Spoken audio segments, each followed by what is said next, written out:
Pessoal, o STF decidiu que é inconstitucional a cobrança de contribuições previdenciárias sobre o salário maternidade. É isso aí. Vamos detalhar esse tema? Então veja, o STF, por 7 votos a favor e 4 contra, decidiu que não se deve cobrar INSS sobre salário maternidade. Simples assim. E como que foi isso? Bom, a decisão era de um caso concreto, porém chegou ao STF e para ser analisado pelo STF, um dos requisitos é que isto seja um assunto relevante que vai impactar essa decisão muitos processos. Então há o reconhecimento da repercussão geral. Então, apesar de ser uma decisão de um caso concreto, ela vai ter efeito em todo o território nacional, em todos os outros tribunais. Então, o caso concreto foi um recurso extraordinário do Hospital Vita Batel S.A. de Curitiba. Esse hospital alegou que o benefício do salário maternidade não poderia ser considerado uma remuneração e, de fato, o artigo 195 da Constituição Federal, ele estabelece que o pagamento da contribuição previdenciária pelo empregador deve incidir sobre a folha de salários e demais rendimentos do trabalho, ou seja, você deve pagar contribuição previdenciária sobre a remuneração e se esse salário maternidade não contém os requisitos de uma remuneração, não deve incidir INSS. Então, o relator, que foi o ministro Barroso, ele considerou que os dois critérios essenciais para a gente considerar uma remuneração não estão presentes no salário maternidade. Por quê? Porque, primeiro, não é um ganho habitual e não é uma contraprestação pelo trabalho. Por quê? Porque o salário maternidade ele tem como função garantir o rendimento no momento que o segurado não está trabalhando. Então ele está dedicado aí a um nascimento de uma criança, de uma adoção, né? Quer dizer, é aquele momento importante em que devemos aí dar toda a assistência a esse novo ser ou a esse ser que está sendo adotado para que ele possa se integrar à família. Enfim, é um benefício previdenciário. Quem paga, inclusive, é o INSS, né? Então, muitas vezes é descontado lá dos débitos do empregador, mas quem arca com o custo é o INSS. E então eles entenderam que não tem natureza de remuneração. E qual a consequência disso?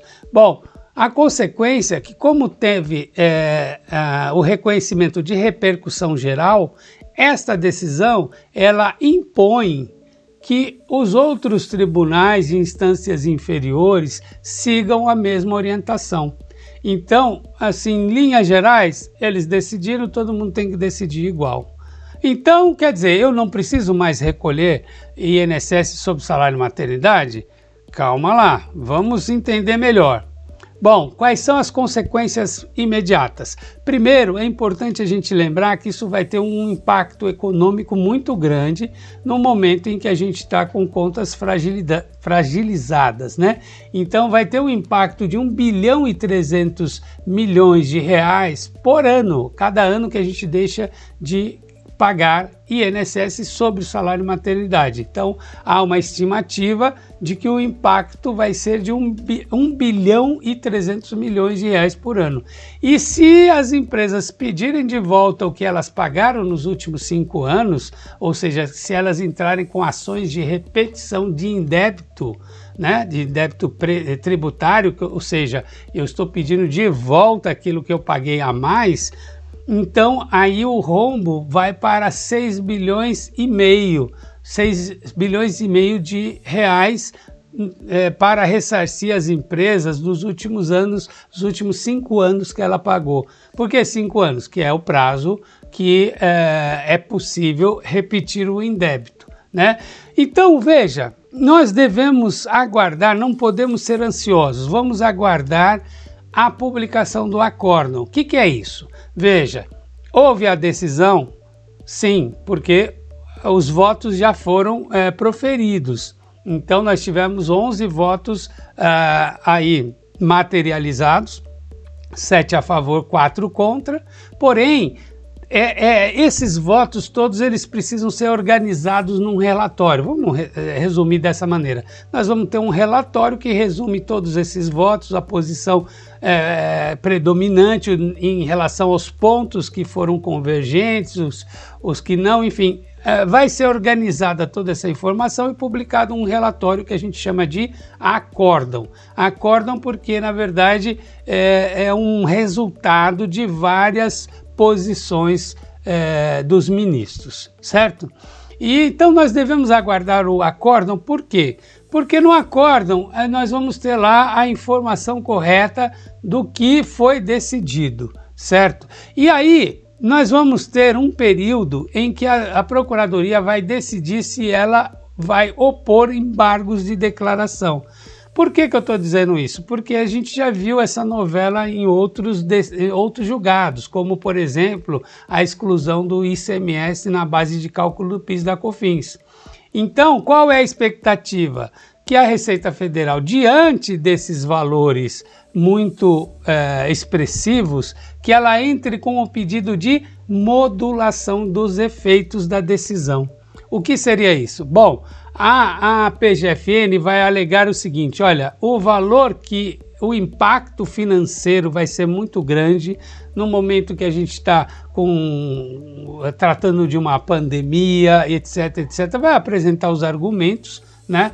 E vai pedir que os efeitos da decisão não retroajam, que as pessoas não possam pedir de volta os 5 anos. É isso que eles vão dizer. Eles vão dizer assim, ó, nós queremos que essa decisão possa valer a partir do julgado desses embargos, ou seja, que não valha hoje, nós estamos aqui em agosto de 2020, que não valha para agosto, que valha só em setembro, outubro, quando o acórdão, quando for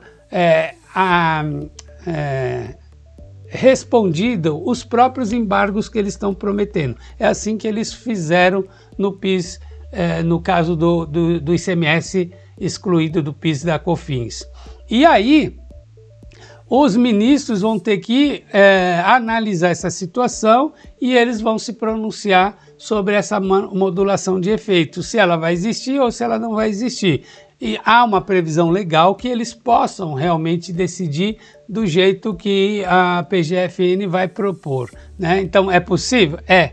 Mas, enfim, nós não sabemos, então, em que momento essa decisão vai estar válida. E aí, o que nós podemos fazer nesse intervalo?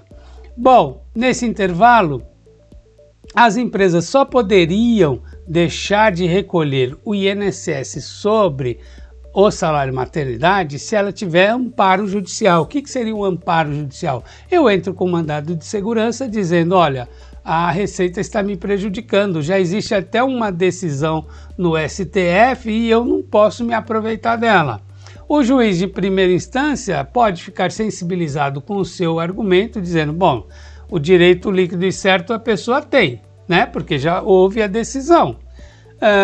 Se ela comprova que ela tem urgência em aplicar a decisão, estão aí os argumentos que eu preciso para conceder uma liminar. E aí o juiz pode lhe conceder uma liminar. Deve, é bem provável que ele te dê uma liminar. E aí você pode deixar de recolher imediatamente, porque você está amparado por uma decisão judicial.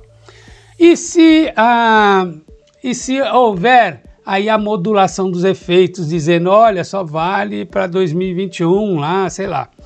Como é que fica? Bom, aí vai depender realmente de como a coisa vai evoluir, né? E para saber se... Porque a liminar é uma decisão provisória, não houve análise do mérito, é um remédio para as situações de emergência, né? Então, aí poderemos ter aí uma reviravolta no caso. Mas por que é importante você entrar com um pedido desse? Porque você não sabe como vem a modulação dos efeitos. Pode ser que os juízes digam, os ministros digam, olha, para quem tem ação em curso, enfim, está valendo, porque afinal de contas temos aí uma segurança jurídica. Se você já tem uma demanda judicial em curso, você tem que respeitar o direito pleiteado. Agora, para quem não apresentou nenhum mandato de segurança, a gente modula dizendo que para esses não vale, vale só para quem tem ações em curso. É uma possibilidade. Então, quando você entra com uma liminar e ainda pedindo a repetição do indébito dos últimos 5 anos, você já está, entre aspas, garantindo que os 5 anos para trás eu vou ter de volta a partir do momento que for distribuída a ação. É certeza isso? Claro que não, mas você tem uma expectativa de conseguir os últimos 5 anos já travando no momento da distribuição da ação. Por quê? Porque se eu demoro a entrar com a ação, eu vou perdendo aqueles meses lá, eu vou perdendo a possibilidade de alcançar esses 5 anos. Então, não é certo que você vai ter o direito, mas é certo que se você não entrar com ação nenhuma e essa situação ficar aí sendo protelada, como foi o caso do ICMS sobre PIS e COFINS, aí eu garanto a você que você está perdendo, necessariamente você está perdendo aqueles meses que estão passando. Então, por exemplo, hoje eu estou em agosto de 2020, eu tenho como possibilidade de repetir de agosto de 2015 para cá. Mas se eu deixar para entrar em dezembro, vai ser de dezembro de 2015 para cá. Eu perco todos esses meses, ok? Então, essa é a nossa sugestão, que você entre com mandado de segurança. As custas processuais, elas são baixíssimas pelo benefício que você pode vir a ter. Claro, dependendo do tamanho da sua folha de pagamento, o tamanho do número de afastamentos por salário, por licença maternidade que você teve no período, né? Então, é isso. A nossa sugestão é que você faça esse pedido, você faça, impetre um mandato de segurança nesse sentido. Agora, caso a empresa simplesmente decida fazer por sua conta, já está decidido mesmo, já vou compensar os últimos 5 anos e está tudo certo. Ela pode ser autuada pela Receita e sofrer as penalidades aí de glosa de compensação, aplicação de multa isolada e etc. Então, é um risco que você não precisa correr.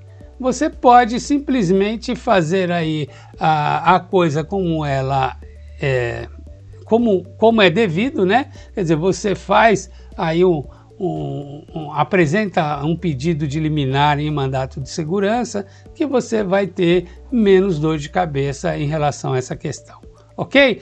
Então é isso que a gente tinha para tratar desse assunto. Se você tiver dúvida, coloque aqui embaixo que a gente responde para você. É uma maneira mais rápida da gente ficar sabendo das suas dúvidas e tentar solucioná-las, ok? É isso aí, até a próxima.